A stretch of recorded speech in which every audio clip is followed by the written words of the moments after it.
So I want you to pay attention to the cognitive dissonance on behalf of Trinitarians who do not shut up when we're talking. Okay, they're very quick to talk. They don't listen. And this person here didn't get the point that I was trying to make. He tried to suggest that I said that Paul was the creator of the world, or Paul spoke these things. No, I said the author is speaking. So when he said who's speaking, and I said Paul, I didn't say Paul spoke all of these words. My point was Paul spoke the intro. So when it says, but which of the angels has he ever said? That's Paul speaking. And then, yes, the Father will speak, right? To which angel did he say? Or, but unto the Son. That is the author, which people know as Paul, speaking. And then he will quote somebody else. The psalmist will speak, right? The prophecies of the psalmist will be uttered. The statements of the Father will be speaking, but the author speaks. But unto the Son. That's not the Father speaking. Yes, the Father speaks below. So this person, Mike, or whoever his name is, was completely clueless. He was just bombing because he's just talking, will not shut up. And then Albert, who's doing the review, just completely bombed on the same way Mike did. I think that's his name, Mike. So Albert just didn't get the point that we were trying to make either. This is why they can't have conversations with the biblical Unitarians, because the Unitarians are way outside of their level as far as engagement, okay? We're talking about people who cannot exegete Scripture properly. They cannot have arguments that are sound, that are viable, where we can actually, break bread and have an intellectual conversation. They do not get even the basics of a conversation or what arguments we're trying to make, because they do not shut their mouth usually. So I hope you pay attention to this and see how wild the assumptions this person makes. And then see Albert, who's supposed to be doing a peer review, for crying out loud, and he falls into the same crazy conundrum as the Trinitarian. Enjoy. God, and we have a Trinity. No, that's a lie. That's a lie. Why is that a lie? Why That's a can't we lie assume? and The a reason twist why of it's either that, hey, it's either that, sister, or you got two gods. No, I Well, don't. there's a You're a misunderstanding. monotheist or you're a Trinitarian when you look at the Scripture. Well, No. we are just misunderstanding the scripture. Can I say something? Hold on, I think CM was trying to talk. Let's let CM talk, okay? I'll just be quick. Again, if you pick up the RSV, it says your divine throne. So in the RSV of Hebrews 1:8 also it says, or God is your throne. So what they've done is, there is no he says in the Greek. So when you read he says, that's not there. It can also be used as a predicate nominative. In fact, ho thronos, ho theos is used hundreds of times in the Bible and always refers to as God. Not oh God, but 4 times. So what they've done is, they've inserted he says to make it appear the Father is speaking to the Son. He's not. Then they have the predicate nominative there. They put a vocative. So again, look at the RSV footnote of Hebrews 1:8. It says, or your throne is divine, or your throne is God. Psalm 45:6 doesn't say your throne, O God, in the RSV. It says your divine throne endures forever. So it's not the Father calling the Son God who has a God. It's the author quoting the prophetic statement of Solomon in the Psalm 45:6, and Solomon's throne is divine, right? So if you look at the Geneva Bible of Psalm 45:6, it says an ode to King Solomon. So it's not God the Father calling the Son God. It's it's the author quoting the psalmist's statement that was applied to King Solomon in the Old Testament. Now they're applying that to the Son, and the throne's Son is divine. Not that the Son is called God. Divine is God, and Hebrews 1:8. I'm looking at it in the Greek right now, and it is theos, and God is, and the Father is speaking to the Son. There's no way around that. But hundreds of times in the Bible. Wait a minute. Onto the Son. Who's speaking here? Onto the Son. Who's speaking? The author is speaking. The author. There is no he says in the Greek. That's not there. So the author says. The author is speaking. This isn't God speaking. Just like the author said, well, which angel has he ever said? That's the author, and then the author says, which angel has he ever said? And then God speaks. Who's saying in Hebrews? Let's go back to Hebrews 1:6. Who's saying let all the? Oh wait, it's the author speaking, and then he then quotes somebody. So if the author's speaking of him saying, oh, when he says, and then he goes into a quote, that would mean that the author is speaking of someone who is then speaking, which would mean that the Father is then speaking.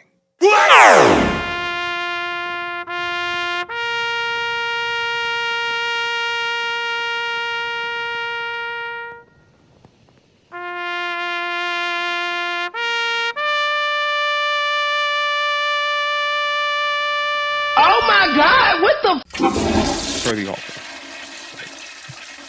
Bless his heart. Angels of God worship him. Who said what? When he brings the first begotten, who's the one that brings the first begotten into the world? When he does, he says, "Let all the angels of God worship him." Who said when he brings the firstborn into the world? Who said these words? When he brings the firstborn into the world? Who's speaking here? This is Paul giving a revelation. Okay, great, from great, God. great. So when he brings the firstborn into the world, it's Paul speaking, and then God speaks. It's God speaking, and Paul is relaying what God is saying. Right. But Paul said, when he brings the firstborn into the world, that is Paul speaking. My point is, when it says, who is it that brought the first? Okay, let's let him finish. Go ahead, CM, finish your point. I'll finish. My point is, when you read, but unto the Son, he says has been added to give people the false impression the Father speaking to the Son. He's not. The author is speaking. Paul says, but unto the Son. Okay, but unto the Son.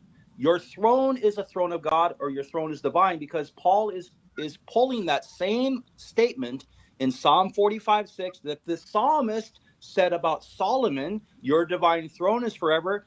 And Paul is pulling that same statement, but unto the Son. Now they are applying that same prophetic statement to the Son. I agree with you, but it's not calling the Son God. It's calling the thrones, the Son, the throne that the Son sits on is God's throne, right? Like I said, if you look at the RSV footnote, it says, or your throne is divine, or your throne is God's throne. So it can be translated either way, but when you use hotheos, hundreds of times in the Bible, it always refers to God, not O God. So they've changed this to make it look like the Father speaking to the Son. He's not speaking to the Son here. All right. The scripture clearly the scripture states. Oh wow, he never stopped talking. Go ahead, MC. Replying to his point.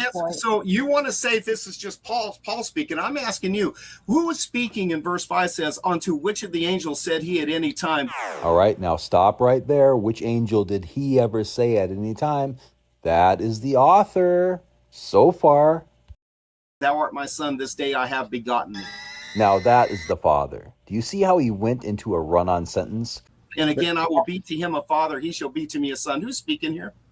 And when he asked me who was speaking, I said the author, because that's who started off speaking. Then he went into this rant and continued on. He's supposed to stop. He doesn't get who is actually speaking in the intro. Which angel did he ever say at any time?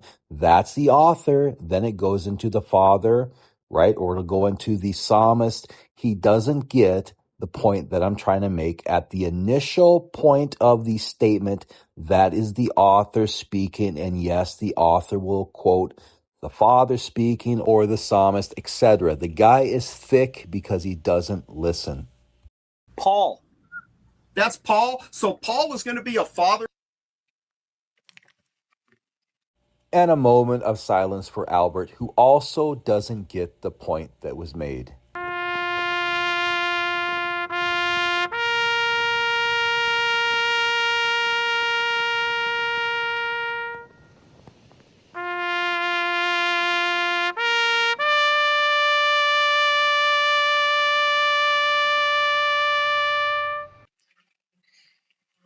Yo. So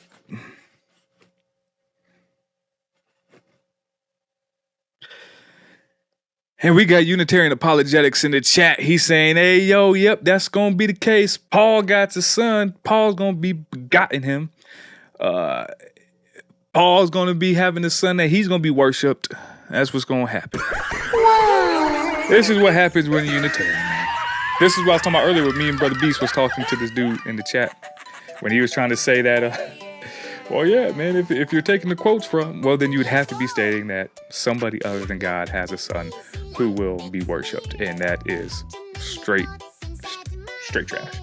All right, let me rewind it back a little bit, man. So what are we at right now? Let me see. I'm just gonna leave it where it is because I don't want to. Of Jesus? No, you're not paying attention. When Paul says, "For which angel did God ever say?" Is that God? That's the Father speaking here. Which angel did he ever say? Is that God the Father speaking? No, it's Paul. So Paul says, "For which angel did God ever say?" And then God speaks. See, you're not paying attention, bro. We already know. Can I give a perspective? Knows this is the Father speaking. Everybody knows this. Okay, so After Paul says, which angel did God ever say? God is not saying this to himself. The Father is not saying, but which angel did he ever say? Which is me. This is the author speaking. So the author does speak. He says, for which angel did God ever say? And yes. So Paul is saying that he is the Father of Jesus? Man, you are. Dude, are you serious right now? Like, hold on. You need to go into timeout for that one. Yeah, he's not. So he needs to go into timeout because that's what your argument falls into? What? So, man, nah. How dare you give the logical conclusion to what I believe, even though I don't want to say it that way? How dare you say something like that? How dare you? This is wild, man. Not listening. MC, listen, this is crazy. You're not even listening to what he's saying. You're not even trying to hear. Therefore, there's no point. The irony. The absolute irony. Point to continue the conversation, MC. Like, that is crazy. You're not even listening. I encourage you, go back, rewind the tape to what he actually said, and come back after you have actually heard what he said. Like, this is why people don't get anywhere. Because you can't even listen to what people are trying to say. Like, shut up and start listening. It is so disrespectful that you come on here to talk about God, but you want to make it all about you. Duh. Like, aren't you guys tired of... How dare you want to come on here and talk about God as you're talking about God? I'm just going to throw you off because you came to a conclusion that I didn't like, even though that's what my conclusion is. Absolutely wild, man. Okay. What are you doing, Prompto? Yeah, you looking kinda sus. Yeah, you looking kinda sus.